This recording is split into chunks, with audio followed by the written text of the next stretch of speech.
డండర్ methods part 2 previous వీడియోలో డండర్ methods గురించి క్లియర్గా చూసాం కదా.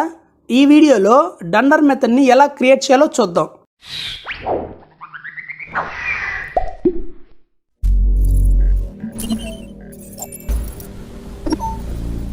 వీడియో ఎక్కడ స్కిప్ చేయకండి. మీరు స్కిప్ చేస్తే మంచి ఇంపార్టెంట్ పాయింట్స్ మిస్ అవుతారు. సో వీడియో మొత్తం చూడండి. మన ఛానల్ని ఎవరైనా సబ్స్క్రైబ్ చేసుకోకుంటే చేసుకోండి. అలాగే నోటిఫికేషన్స్ ఆన్ చేసుకోండి. మీకు మంచి డెప్త్ కంటెంట్ ఇస్తాం. సో నేను కొన్ని డండర్ మెథడ్స్ని ఎలా క్రియేట్ చేయాలో చెప్తాను. అన్నీ చెప్పాలంటే కష్టం, టైం సరిపోదు. సో నేను ఈ వీడియోలో ప్లస్ ఆపరేటర్కి, మైనస్ ఈక్వల్ టు ఆపరేటర్కి, లెన్ ఫంక్షన్కి, డిఎల్ కీవర్డ్కి అండ్ ఇండెక్స్లో వాల్యూ అసైన్ చేయడానికి డండర్ మెథడ్ ఎలా క్రియేట్ చేయాలో చెప్తాను. సో వీటిని బేస్ చేసుకుని మీరు మిగతావి కూడా చేసుకోవచ్చు. ఫస్ట్ ప్లస్ ఆపరేటర్ని యూజ్ చేసుకొని 2 ఆబ్జెక్ట్స్ని కనుక మీరు యాడ్ చేస్తే ఆపరెంట్ 1 ఆబ్జెక్ట్లో ఉన్న $_యాడ్ $_ అనే డండర్ మెథడ్ ఆటోమేటిక్గా కాల్ అవుతుంది. సో ఇప్పుడు ఇది ఎలా ఇంప్లిమెంట్ చేయాలో చూద్దాము.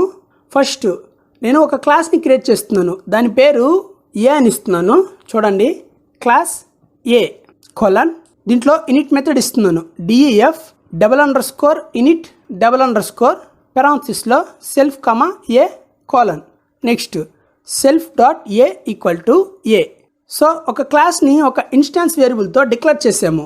ఇప్పుడు ఈ $_యాడ్ $_ మెథడ్ని ఇంప్లిమెంట్ చేద్దాం. చూడండి, DEF $_add $_ self comma object 2 colon.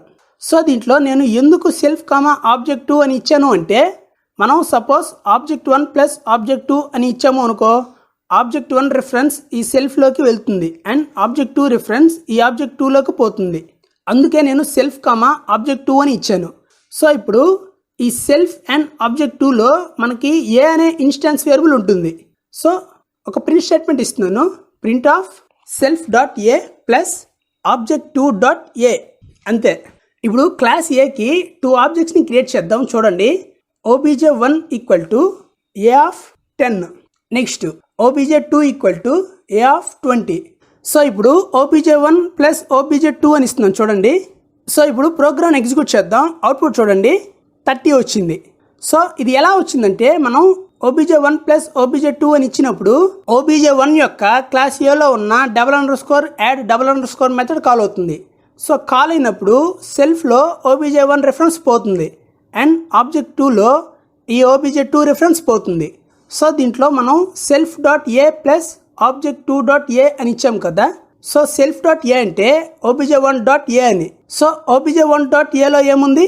10 ఉంది. అదేవిధంగా obj2 డాట్ ఏలో ఏముంది? 20 ఉంది. సో 10 + 20 మనకి 30 ప్రింట్ అయింది. సో మనం ప్లస్ ఆపరేటర్ని యూజ్ చేసినప్పుడు మనకి $_ యాడ్ $_ అనే డండర్ మెథడ్ కాల్ అవుతుంది. సో ఇదే విధంగా మీరు minus, star, division, floor division, modulo division, bitwise end and so on వీటన్నిటికి చేయండి. సేమ్ ప్లస్ ఆపరేటర్కి ఎలా ఉంటుందో వాటికి కూడా అలానే ఉంటుంది process. Next minus equal to operator. ఈ మైనస్ ఈక్వల్ టు ఆపరేటర్ని కనుక మీరు 2 ఆబ్జెక్ట్స్ మధ్య యూజ్ చేస్తే ఆపరెంట్ 1 ఆబ్జెక్ట్లో ఉన్న $_ ఐసబ్ $_ అనే డండర్ మెథడ్ ఆటోమేటిక్గా కాల్ అవుతుంది. సో ఇప్పుడు ఇది ఎలా ఇంప్లిమెంట్ చేయాలో చూద్దాము. సో ఈ క్లాస్లో ఓన్లీ యాడ్ తీసేసి ఐసబ్ అని ఇవ్వండి. అలాగే ప్రింట్ తీసేసి self dot a minus equal to object 2 dot a అని ఇద్దాం. చూడండి, అండ్ నెక్స్ట్ ఈ సెల్ఫ్ డాట్ ఏని ప్రింట్ చేద్దాం. Print of self dot a. So దీంట్లో నేను ఎందుకు సెల్ఫ్ ఆబ్జెక్ట్ అని ఇచ్చాను అంటే, మనం suppose obj1 minus equal to obj2 అని ఇచ్చాము అనుకో, obj1 రిఫరెన్స్ ఈ సెల్ఫ్లోకి వెళ్తుంది అండ్ obj2 రిఫరెన్స్ ఈ ఆబ్జెక్ట్ 2లోకి పోతుంది. అందుకే నేను సెల్ఫ్ కామా ఆబ్జెక్ట్ 2 అని ఇచ్చాను. సో ఇప్పుడు ఈ సెల్ఫ్ అండ్ ఆబ్జెక్ట్ 2లో మనకి ఏ అనే ఇన్స్టాన్స్ వేరియబుల్ ఉంటుంది. సో ఇప్పుడు obj1 ప్లస్ obj2ని చేంజ్ చేద్దాం. చూడండి, obj1 minus equal to obj2. ఇప్పుడు ప్రోగ్రామ్ ఎగ్జిక్యూట్ చేద్దాం. అవుట్పుట్ చూడండి, -10 వచ్చింది. సో ఇది ఎలా వచ్చిందంటే, మనం obj1 minus equal to obj2 అని ఇచ్చినప్పుడు obj1 యొక్క క్లాస్ ఏలో ఉన్న $_ ఐసబ్ $_ మెథడ్ కాల్ అవుతుంది. సో కాల్ అయినప్పుడు సెల్ఫ్లో obj1 రిఫరెన్స్ పోతుంది అండ్ ఆబ్జెక్ట్ 2లో ఈ obj2 రిఫరెన్స్ పోతుంది. సో దీంట్లో మనం self dot a minus equal to object 2 dot a అని ఇచ్చాం కదా. సో సెల్ఫ్ డాట్ ఏ అంటే obj1.a అని. సో obj1.aలో ఏముంది 10 ఉంది. అదేవిధంగా obj2.aలో ఏముంది 20 ఉంది. సో 10 - 20 మనకి -10 self.aలో స్టోర్ అవుతుంది అండ్ దాన్ని మనం ప్రింట్ చేసాము.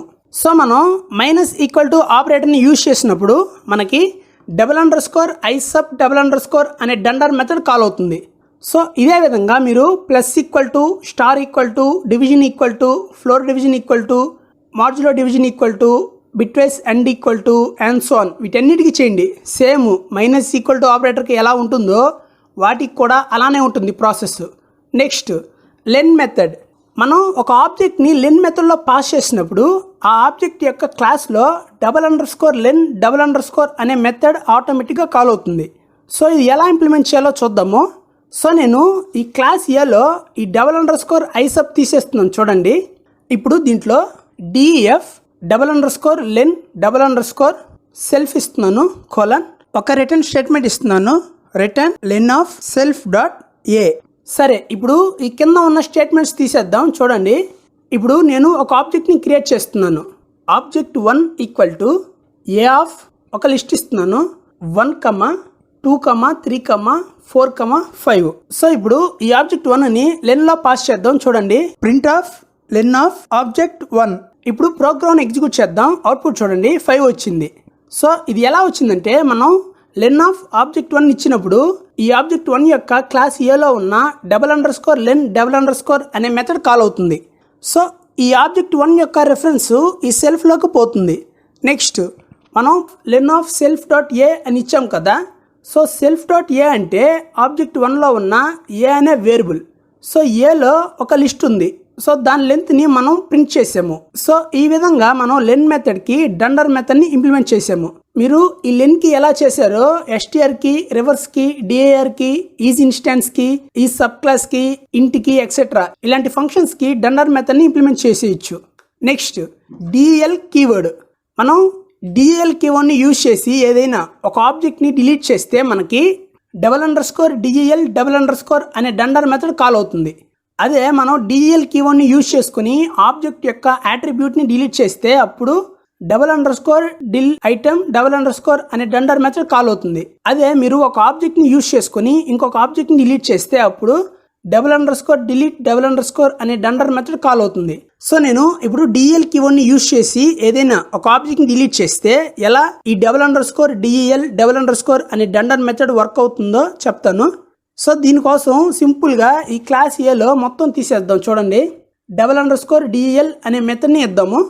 def $_del $_ సెల్ఫ్ కోలన్ ఒక ప్రింట్ స్టేట్మెంట్ ఇస్తున్నాను. Print of object deleted successfully. ఇప్పుడు ఒక ఆబ్జెక్ట్ని క్రియేట్ చేసి డిలీట్ చేద్దాం చూడండి. ఈ కింద స్టేట్మెంట్లో del object1 అని ఇస్తున్నాను అంతే. ఇప్పుడు ప్రోగ్రామ్ని ఎగ్జిక్యూట్ చేద్దాం. అవుట్పుట్ చూడండి. ఆబ్జెక్ట్ డిలీటెడ్ సక్సెస్ఫుల్లీ అని వచ్చింది. సో ఇది ఎలా వచ్చిందంటే మనం del ఆబ్జెక్ట్ని ఇవ్వగానే ఆ ఆబ్జెక్ట్ యొక్క క్లాస్ ఏలో ఉన్న $_del $_ మెథడ్ కాల్ అయింది. సో దాంట్లో మనం print of object deleted successfully అని ఇచ్చాం కదా, అందుకే మనకి అది ప్రింట్ అయింది. సో మీరు దీన్ని బేస్ చేసుకుని మిగతా మెథడ్స్ del కీవర్డ్ యూజ్ చేసుకొని చేయండి. del ఐటమ్, డిలీట్ ఇవి. నెక్స్ట్ వాల్యూని ఇండెక్స్లో అసైన్ చేయడం. సో మనం ఇండెక్స్లో వాల్యూని ఎలా అసైన్ చేస్తాం చెప్పండి. డిక్షనరీలో కీకి వాల్యూ అసైన్ చేసినట్టు, like dictionary of index = value. So అదేవిధంగా ఒక ఆబ్జెక్ట్కి ఆబ్జెక్ట్ ఆఫ్ ఇండెక్స్ = వాల్యూ అనేది కూడా మనం ఇంప్లిమెంట్ చేయొచ్చు. సో ఇది ఎలా అంటే మనం ఆబ్జెక్ట్ ఆఫ్ ఇండెక్స్ = వాల్యూ ఇచ్చినప్పుడు ఈ ఆబ్జెక్ట్ క్లాస్లో ఆటోమేటిక్గా ఈ $_ సెట్ ఐటమ్ $_ అనే మెథడ్ కాల్ అవుతుంది. సరే, ఇది ఎలా ఇంప్లిమెంట్ చేయాలో చూద్దాము. సో నేను ఈ కోడ్ మొత్తం రిమూవ్ చేసి ఇంకో కోడ్ రాస్తున్నాను చూడండి. def $_ సెట్ ఐటమ్ $_ పెరాన్సిస్లో self attribute value colon print of set item method called. So ఇప్పుడు ఈ క్లాస్ ఏకి ఒక ఆబ్జెక్ట్ని క్రియేట్ చేద్దాం చూడండి. a = a parenthesis. Next a of m = 10 అని ఇస్తున్నాను. ఇప్పుడు ప్రోగ్రామ్ని ఎగ్జిక్యూట్ చేద్దాం. అవుట్పుట్ చూడండి. సెట్ ఐటమ్ మెథడ్ కాల్డ్ అని వచ్చింది. సో మనం a ఆఫ్ m = 10 అని ఇచ్చినప్పుడు ఈ ఏ అనే ఆబ్జెక్ట్ యొక్క క్లాస్ ఏలో _set item _ అనే డండర్ మెథడ్ కాల్ అయ్యి ఆ మెథడ్లో ఈ m and 10 అనేవి ఆర్గ్యుమెంట్స్లో పాస్ అవుతాయి ఈ అట్రిబ్యూట్ అండ్ వాల్యూ అనే పారామీటర్స్లో. మనం ఆ మెథడ్లో ప్రింట్ స్టేట్మెంట్ ఇచ్చాం కాబట్టి మనకి అది ప్రింట్ అయింది. మీరు కావాలంటే ఆ డేటాతో ఏదైనా ప్రింట్ చేయొచ్చు. సో ఈ విధంగా మనం డండర్ మెథడ్స్ని ఇంప్లిమెంట్ చేస్తాము. నేను ఆల్మోస్ట్ డిఫరెంట్ టైప్స్ ఆఫ్ డండర్ మెథడ్స్ని చెప్పాను, సేమ్ చెప్పకుండా. సో మీరు వీటిని బేస్ చేసుకొని మిగతావి ఇంప్లిమెంట్ చేయడానికి ట్రై చేయండి. అలాగే ఈ డండర్ మెథడ్స్ని మనం బిల్ట్-ఇన్ ఫీచర్ని ఓవర్ రైడ్ చేయడానికి యూజ్ చేస్తామే తప్ప నార్మల్గా యూజ్ చేయము. సో ఇది డండర్ మెథడ్స్ అంటే. సబ్స్క్రైబ్ చేయండి, లైక్ చేయండి, షేర్ చేయండి. డౌట్స్ ఏమైనా ఉంటే కామెంట్లో పెట్టండి.